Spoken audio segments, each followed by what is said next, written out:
Prévu, travaillé, certifié pas à pas.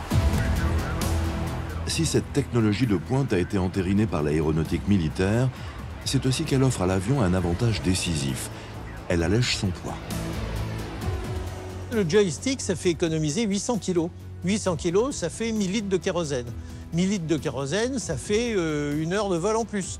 Donc 1 heure de vol en plus, ça permet d'aller plus loin, etc. Enfin, retirer les commandes centrales libère de l'espace dans le cockpit.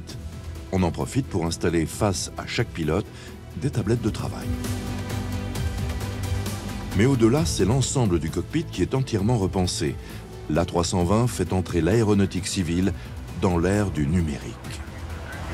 C'était les premiers pas où on a commencé à remplacer des écrans mécaniques, où on voyait des aiguilles se déplacer, etc., par des écrans cathodiques, des écrans de télévision, sur lesquels des informations venaient s'afficher. Un poste de pilotage traditionnel, ce sont des centaines d'instruments, d'aiguilles et de boutons. Une série de cadrans qui faisaient ressembler un tableau de bord à une boutique d'horlogerie suisse. On avait comme ça parfois des dizaines et des dizaines de cadrans. Le problème, c'est que quand ils passaient dans le rouge, quand il y avait un problème, ça ne sautait pas aux yeux, ça n'apparaissait pas. L'A320 propose un changement radical de cette planche de bord. On retire la majorité de ces instruments analogiques et on les remplace par 6 écrans en couleur. 2 devant chaque pilote et 2 autres au milieu. Ces moniteurs rassemblent un maximum d'informations qu'ils affichent successivement selon les besoins et le plan de vol. La visualisation des données devient électronique et au moindre problème, une alarme se déclenche. On n'a plus des indicateurs qu'il faut regarder toutes les 10 minutes pour voir si on a surchauffé ou qu'on n'a pas la bonne pression. Le système va s'éclairer en orange s'il y a un problème. C'est beaucoup plus intuitif, c'est beaucoup plus facile, ça simplifie la charge de travail, ça aide le pilotage.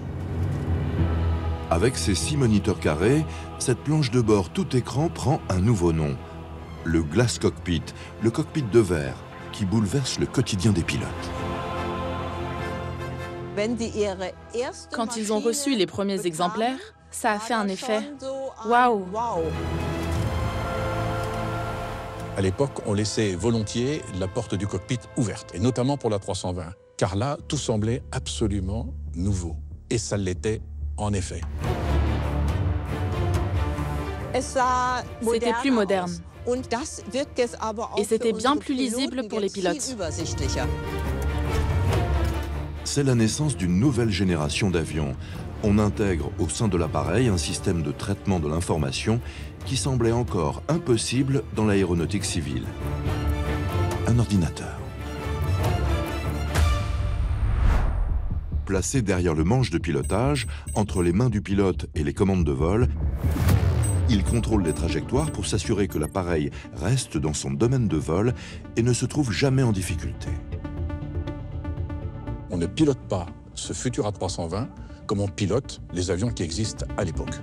Et ça va être une véritable révolution. Contrairement à par le passé, si je volais trop lentement, si je fais un virage trop incliné, l'avion il va refuser de se mettre en danger. Il va rester dans son enveloppe de vol pour refuser de faire des trucs qui sont aberrants. Si un pilote commet une erreur, l'ordinateur réagit en donnant l'alerte pour que le pilote puisse corriger tout de suite. Et ça a beaucoup amélioré la sécurité des vols. Et l'action de ces ordinateurs est comparable à celle du système de freinage ABS dans une voiture. Il réagit aussi quand le conducteur réagit trop lentement. Moteur, porte, réserve de carburant, pressurisation de la cabine ou commande de vol, les 7 ordinateurs de bord recueillent toutes les informations sur l'état des principaux systèmes de l'avion et les affichent au pilote sur les écrans du cockpit. Et en fonction de ces données, l'ordinateur peut même proposer un guidage automatique de l'appareil selon une route préalablement entrée par le pilote. Il a fallu lutter pour éviter cette image complètement fausse que l'homme n'existait plus et que c'est un ordinateur qui pilotait les avions. L'ordinateur, il est là pour enregistrer la demande qui est faite par l'équipage pour obtenir une trajectoire pour son avion qui corresponde aux besoins du vol, aux besoins du contrôle aérien, etc. Cette révolution numérique a une autre conséquence. Elle permet de rompre avec les habitudes de pilotage d'un avion.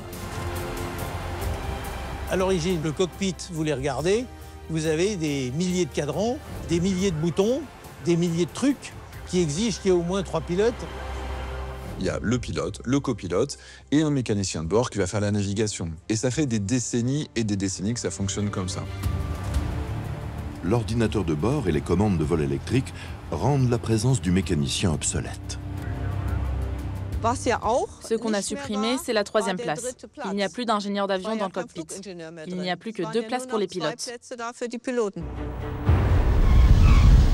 C'était pas très facile, mais ça a payé. La preuve, c'est que l'avion est devenu emblématique, référence dans le monde entier. Et surtout, c'est un succès commercial. Près de 11 000 sont aujourd'hui en service. Dans l'ensemble de la flotte mondiale, cela représente un avion sur 3.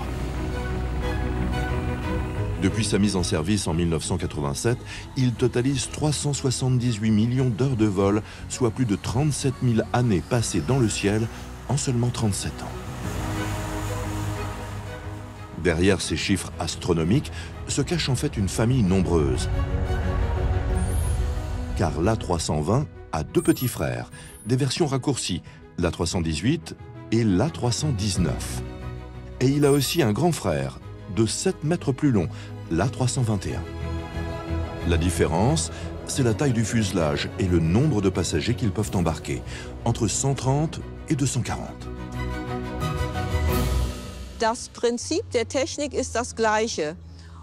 Le principe technique reste le même. Il y aura juste plus de kilomètres de câble pour un A321 et moins pour un A318. Mais le principe de base est tellement solide qu'un petit avion est aussi sûr qu'un grand. Une même conception pour 4 versions qui font de l'A320 l'avion le plus vendu au monde. C'était un avion de rupture, c'est-à-dire il avait des technologies extrêmement nouvelles et il se trouve qu'aujourd'hui, 40 ans après, on n'a pas grand-chose de nouveau à proposer pour fabriquer des avions. Au milieu des années 80, quand l'Airbus A320 est sorti, je pense que peu de monde imaginait qu'il évoluerait autant et qu'il serait toujours pertinent au milieu des années 2020.